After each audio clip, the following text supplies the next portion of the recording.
হিংসার কারণে দুনিয়াতে সর্বপ্রথম হত্যা সংঘটিত হয়েছে। হিংসার কারণে সর্বপ্রথম যে অপরাধ সংঘটিত হয়েছে সেটা হচ্ছে হত্যা।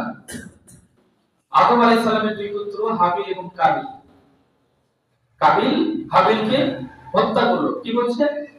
ইন্নী লা আতাতুলান্নাকা, আমি অবশ্যই তোমাকে হত্যা করব। এটা কিসের কারণে?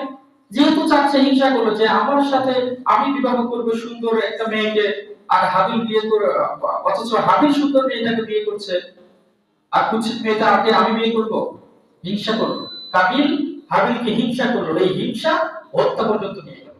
তাহলে হিংসা এমন একটা অপরাধ, এমন একটা পাপ যেটা হত্যা পর্যন্ত সংঘটিত করতে পারে। হিংসা হত্যা পর্যন্ত সংঘটিত করতে পারে। এই জন্য হিংসা আপনাকে মন থেকে ঝেড়ে ফেলতে হবে। যতক্ষণ আপনি হিংসা মন থেকে ঝেড়ে ফেলছেন, ততক্ষণ আপনাকে নিয়ে অনেক অপরাধী সংঘটিত হতে পারে, এমনকি হত্যা পর্যন্ত